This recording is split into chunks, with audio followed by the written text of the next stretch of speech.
We got divorced that morning. Later that day, I decided to buy a lottery ticket, and that's when I won the money. Here to seek a clear A shocking story begins on the very day a marriage officially ends. Just hours after signing divorce papers, a man purchases a lottery ticket and wins a life-changing fortune. What should have been a clean separation quickly transforms into a bitter legal battle over newfound wealth. Pushpin disclaimer. This video on the male Sigma is created for commentary, educational, and entertainment purposes. It includes original editing, AI narration, and transformative content. What we're going to do then. So I don't make enough, so you don't need access to the bank accounts anymore.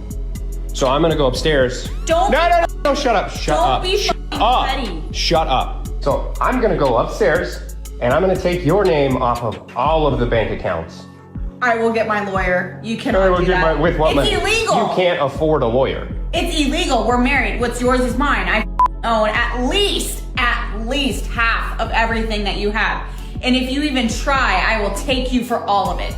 Go ahead. It's illegal what you're trying to do. Illegal. You think that you know what you're talking about because you were downstairs watching Legally Blonde. She's smart as What do you mean? So what? She's a positive role model and she's smart as What so you of can course do she knows is... the law, then I know the law. If she can do it, I can do it. Okay, so here. Elsewhere, another relationship unravels in dramatic fashion as a woman insists she still deserves access to her husband's finances despite openly criticizing his income. She fiercely argues for ownership over his assets, exposing the growing tension and resentment that often accompany marital breakdowns. Russian roulette with me with my ex-husband's credit card. So, if you've been watching my videos, you'll know that I have recently split from my ex. I've still got his old Monzo card from when we were living in the US. I'm gonna go, I'm actually at Lidl's, I'm gonna take you with me. We're gonna go and purchase some things for the kids, and we're gonna see if the credit card even works. Let's go and see.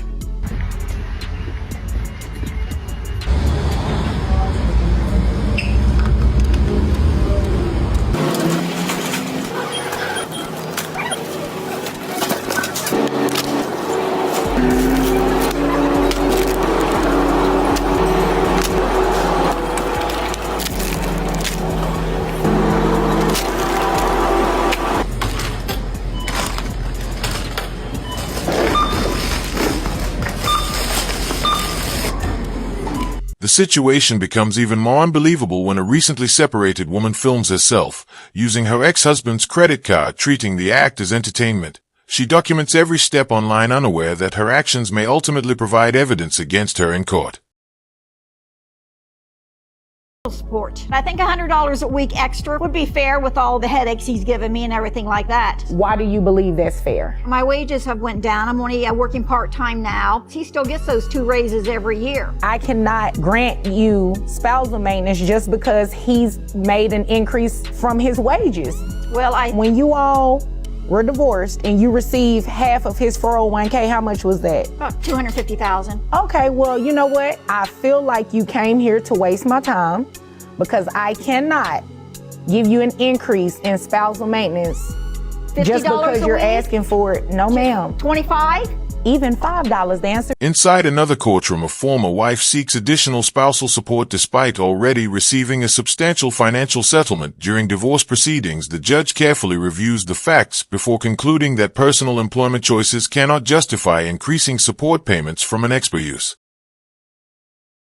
And then, as you can see from the receipt, later that day, I decided to buy a lottery ticket. And that's when I won the money. So it was clearly after the divorce. She has no claim on that money. This is really a waste of all of our time. I supported this man for 7 years. He got this ticket using our shared account, and then that he got it before our divorce papers were finalized. Again, I'm here to seek a clear distribution. Your divorce was finalized at 9 a.m. that morning? Yes, correct. I submitted a receipt from when I purchased lottery ticket. You can see clearly it was at 12:30 in the afternoon. She was the one that asked for the divorce from me. Ms. Taylor, you're the one who filed for divorce. Unfortunately, all of it belongs to him. As you stated, your divorce was finalized. I am sorry, but the law is the law. Case dismissed. It's not clear, you know? Attention returns to the lottery dispute. Documents reveal the winning ticket was purchased several hours after the divorce became official. Although the former wife argues she contributed to marriage for years, the court determines a prize belongs solely to its winner. I've been separated for about 2 months. Today I received a message from him saying that he's gonna be removing me from the car insurance And when I asked him when my last day with insurance would be, he said it's tomorrow. So I have to shop around. I have to find my own car insurance. And I had previously asked him if he could just keep me on there and I would give him my part of the insurance since that would be cheaper for me. But he says he prefers to just remove me. So tomorrow I'll be without insurance. I have the kids 4 days a week and he has them 3. And since his family is there, he is able to work as much as he used to before when I used to stay at home. But I have nobody to help me watch my kids. And I'm really not gonna leave them with just anybody, so I can only work 3 days a week. I make $120 a day. Sometimes I work Saturdays, I make $60 on Saturdays, so that means 1 week I make $420 and the other one I make $360. So I thought it would be okay if he just kept me in the insurance and I would give him the money, which would be around $100. But today again he said no, so I've been looking, it's around $200 for me to get it by myself. And right now it just feels like I can't do it. I know I can, but it just feels like A separated mother faces a different challenge when her former husband removes her from his insurance policy. Frustrated by rising costs and limited work opportunities, she struggles to adjust to financial independence, highlighting the difficult realities many people encounter after separation. Not mean that your responsibilities as my husband don't apply. You Are didn't you just dumb? say that. What do you mean I did just say that? I'm not gonna pay for that cruise. I'm spitting straight facts right so now. you really think that after cheating on me, I'm gonna pay for your girl's trip? Dude, you cannot be serious. Like 5 married women alone? Yes! Yes! Wow. Yes! Wow. What's the goddamn issue? Your voice is just so annoying. Excuse me? It's so annoying. Excuse me? Yeah. What the is wrong with you? Why would you say that? Or what's wrong with me? The drama escalates when a woman argues that her husband's obligations should continue despite admitting she was unfaithful. Her expectation that he should finance a vacation following such betrayal leaves viewers stunned and raises serious questions about accountability. Baby daddy just left and he's questioning me because I told him that I need more money. So he gonna pull up talking about what you did with the money. You give me $900 a month in child support every single month. It's April 8th, so it's been 8 days. So when you gave it to me on the 1st, it's gone now. What? What? He be thinking like, oh, like I just be spending the money all recklessly. I do not. You gave me $900. I had to go get my hair done. I had to get my toes done because the dude that I was messing with, this YN, he kept saying I was scratching him with my damn feet, my damn toenails. So I had to go get my toes done, or else he was gonna leave me. What I'm supposed to... Another viral moment centers on child support. A mother complains that monthly payments disappear almost immediately, only to reveal that much of the money was spent on personal grooming rather than necessities. Her explanation sparks criticism regarding financial priorities and parental responsibility. Years of my life with an elderly man who smelled like cabbage, just to be told I've got nothing in the will, nothing, and he was worth £33 million. And you think this is funny? I have wasted my life with a geriatric coffin dodger for nothing. And why everyone thinks it's so funny that my husband donated all his money to a bunch of cats and dogs. Who even likes cats and dogs? I'm literally going to be homeless. Like, I've got no money. Not even my own house or my car. Like, I'm literally going to be poor. I'm going to have to shop in Asda like all the other poor people.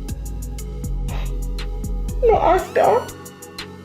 I've wasted my life thinking I was going to get millions by marrying that elderly coffin dodger. And he looked like a shriveled up... One woman expresses outrage after discovering she inherited nothing from her wealthy elderly husband. Having expected a luxurious future, she learns that his fortune was donated elsewhere. Her reaction reveals the risks of building relationships around financial expectations rather than genuine connection. Never in a million years teach my girls that they have to grow up to be reliant on a man, as you can well imagine. I would never teach my son that he should be attracted. But Tracy, you're the same one. You're the same one who bragged that she's so strong and so tough and doesn't need a man's money. Yet you're taking alimony. I have 3 children. Okay, Mark. You know what, So, Mark? but you don't need a man's money. A heated debate follows when a woman claims complete independence while simultaneously accepting financial assistance from a former spouse. The contradiction is quickly exposed, demonstrating how public statements about self-reliance can sometimes conflict with personal financial realities. Getting these notifications or calls from people saying I'm applying for apartments. Why are you annoyed with that? Because obviously I live here. Why would I didn't even put my name for them. Well, you're not going to be living here for long because I found that you have an active Tinder profile. It kind of explains why you haven't been here recently. So what I did, and you should be thanking me by the way instead of bitch, but what I did was I put your name down for a bunch of apartment rentals because you're not living here anymore. I've been way too lenient with this and you clearly don't care. You don't care about this place. You don't care about me. You don't care about our kids. If you're wanting to split, then I'm still entitled to half the stuff. I don't know why you would apply for these things. Half of what stuff? You're not here to use half the stuff. So you're not getting anything. I'm here right now. Yeah. Meanwhile, a husband confronts his arranged wife after discovering evidence of infidelity as apartment applications begin arriving in her name. Tensions rise further. Rather than addressing the accusations, the conversation shifts toward disputes over property and entitlement. I forgot my wallet. You might have to use your card. Oh no, baby! We're gonna have to turn back around and go back to the house. For what? I only wanted to come because I thought we was using your money. That ain't no. I'm not laughing. I'm like dead serious. Yes, I know I got my own money, but it's better when I don't spend my own money and I spend your money. So we're gonna have to make a U-turn, go back to the house and get your wallet and then we can go. No, I work hard for my money. So you work hard for your money to spend it to feed your own money. Yeah, okay, but your money I don't is your have money. Listen, I'm finna explain it to you. Your money is my money. My money is not your money, okay? That's how it works in this relationship. We have a very good relationship. It works for us. So we're gonna have to turn back around, go back to the house, get your wallet. I'm not spending my own money in Target. I was only coming because I thought you was paying for everything. Well, I don't have to, so you gonna go on Target and use your own card. That's all right. We'll go home. We go home. Not every conflict involves divorce. One couple argues over something far simpler, a shopping trip, when a woman refuses to spend her own money and insists her partner should pay instead. Their exchange exposes differing views about fairness within relationships. Until you filed a motion to cease spousal support, and your motion's based on the fact that Ms. Van Til remarried at the end of 2024, is that correct? Yes. Okay. Ms. Van Til, is that correct? Yes. Okay.